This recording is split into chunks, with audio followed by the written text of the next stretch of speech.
Some time ago, this could make millions. It made us feel something. But now, all that we see is boring, bland, and forgettable. Why did this happen? Why don't they feel the same? Here we go.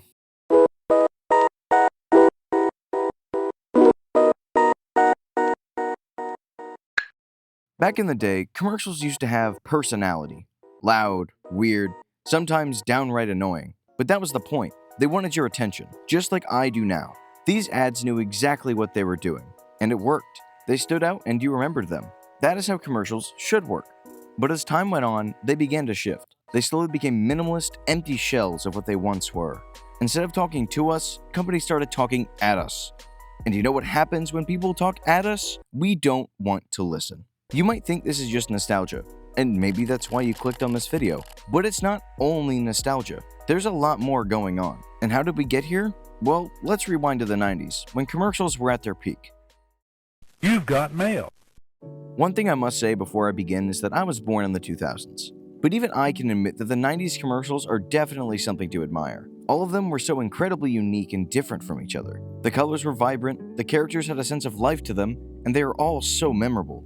I spent roughly 3 hours watching through a bunch of 90s commercials I saw online, and I can say with 100% certainty that I never got bored.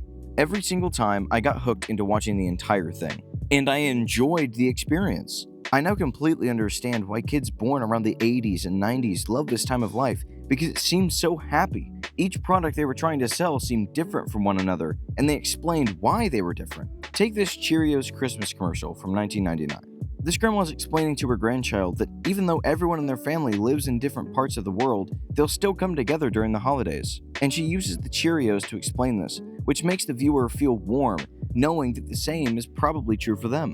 It associated Cheerios with happy thoughts, which is extremely effective marketing. It's a win-win for both the viewer and the brand. They get a higher profit, and we get a warm feeling inside. And it felt like the Cheerios brand cared about us and how we spend our money. Well, yes, they obviously are a business trying to make a profit. It didn't feel like they just wanted us for the money. It felt like they wanted us as the consumer to enjoy the product and that we could trust them to give us that product. While I did say that I was born in the 2000s, I can say that I have seen my fair share of 90s commercials from my parents and family. My dad, who I love so dearly, showed me a group of commercials that mean a lot to him, and I definitely want to share that with you. Looking at my previous video's demographic, most of my viewers are in the 20s to 30s range, and so you may have heard of these. The commercials I'm talking about are the Bud Light Real Men of Genius episodes. The Real Men of Genius campaign lasted from 1998 to 2003. I'm slightly going into the 2000s, but shush, this is my video. Anyway, these commercials were known for their stupid, yet realistic scenarios that you could definitely see a man doing while drunk. It starts with the iconic intro song, and then the story is told throughout 30 seconds to a minute, with a backup singer ending the sentences with some bold punctuation. The commercial ended with a drink opening and a final little hoorah. My dad showed these to me in our old garage, and we just bonded over these for about 2 hours. And it's not just nostalgia, I swear. Here, watch one of my personal favorites and let me know your thoughts in the comments. I will warn you, the quality isn't the greatest, so if you wish to skip ahead, go here. Alright.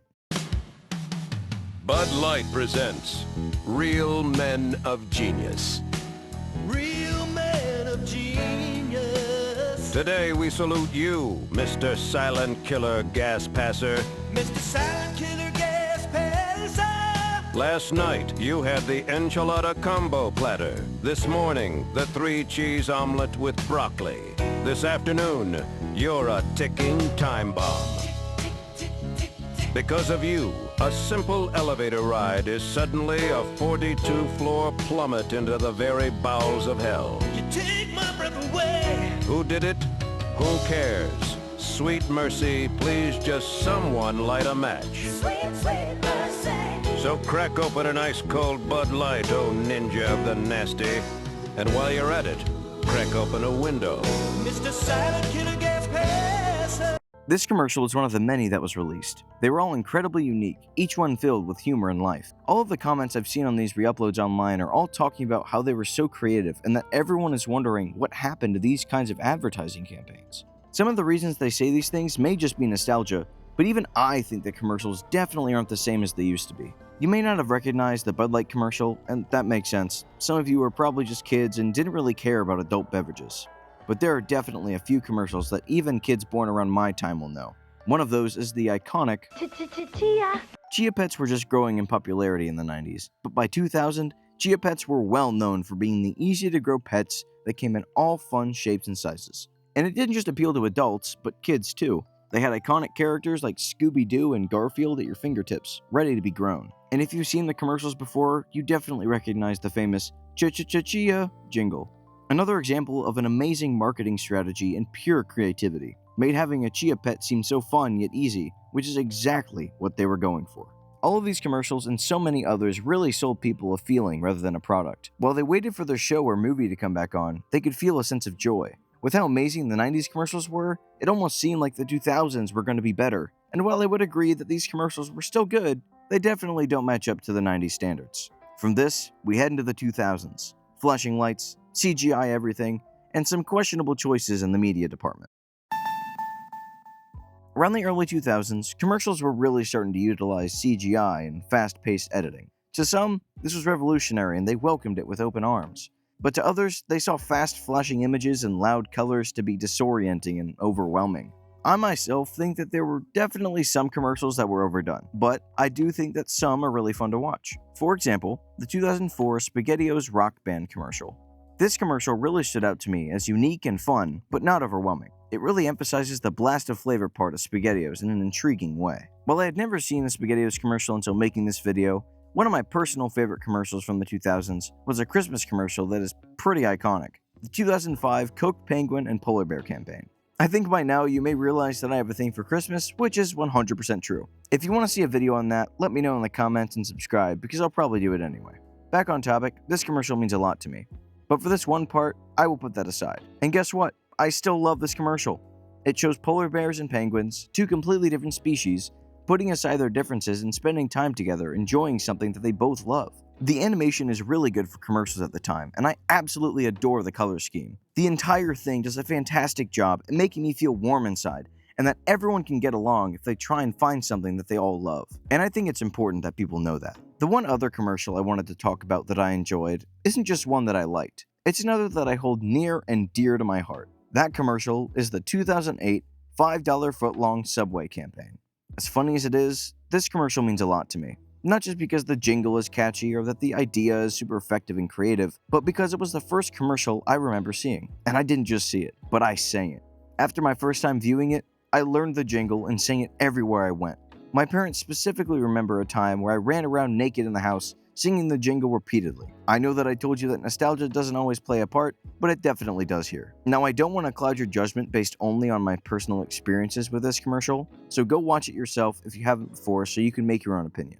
While I've talked positively about the past 3 commercials, I do have to bring up some that I think are definitely lacking or are overdone. To start, here's a commercial that I may have had to take a double or triple take before I realized what I was actually looking at.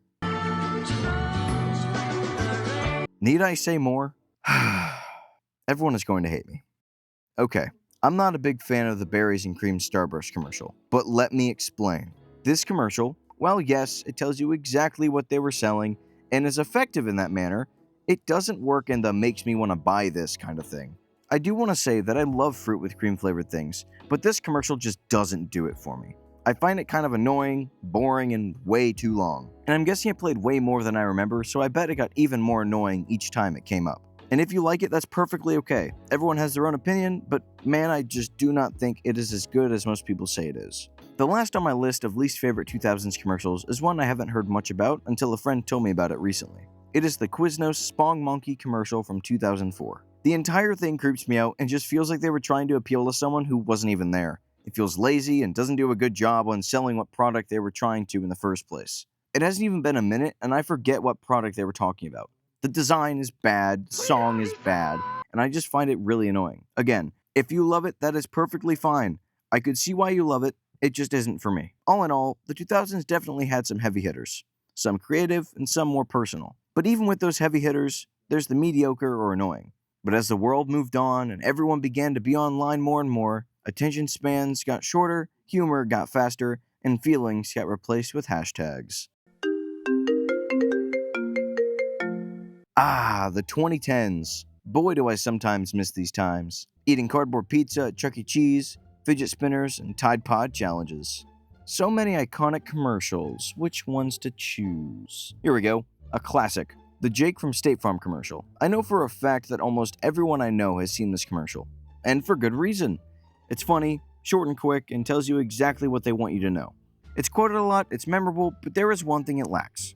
Something other than comedy that really pops. It's a good commercial, don't get me wrong, but we can definitely notice a difference in creativity from years prior. Looking back at it now makes me think that it was foreshadowing the blandness we would achieve in the future. Jake from State Farm definitely shows the slow decline of creativity in normal commercials. However, one of my favorite and most memorable commercials from the 2010s is the Pop-Tarts animated Crazy Good campaign. The entire premise is that the humans find some fun way to eat or cook the Pop-Tarts, as the Pop-Tarts themselves are completely oblivious to what is happening until the end. They are so funny and definitely keep your interest until it's over. This was also the time that brands started using close-up shots of the foods to make you want to eat it more. And boy, did these commercials make me want a Pop-Tart. Rest in peace, vanilla milkshake. I miss you every day. The last campaign I want to mention that I think make the 2010s commercials seem good when looking back at them were the Febreze Your Blank Smells This. Each one had a funny and unique way of over-exaggerating what a bad smell smells like to other people. It sells you on the product because of how it immediately removes whatever crazy thing happened, tricking the brain into thinking that it works that darn good. Obviously, it doesn't work like that, but at least it's entertaining and memorable. I really wish I had more commercials I could talk all positively about, but rewatching some of my old favorites around the time, I realized that they aren't really as good as I once thought. And with that, I give you the first of many extremely poor commercials that I know. Let's get this done and over with. One of my least favorite commercials from the 2010s is 100% the Oral-B Precision Clean campaign from 2019. Oral-B went from this Cleaning power? Get the new Oral-B Cross-Action Power Max to this. The entire thing is one of the most bland, cookie-cutter, least interesting commercials I have ever seen.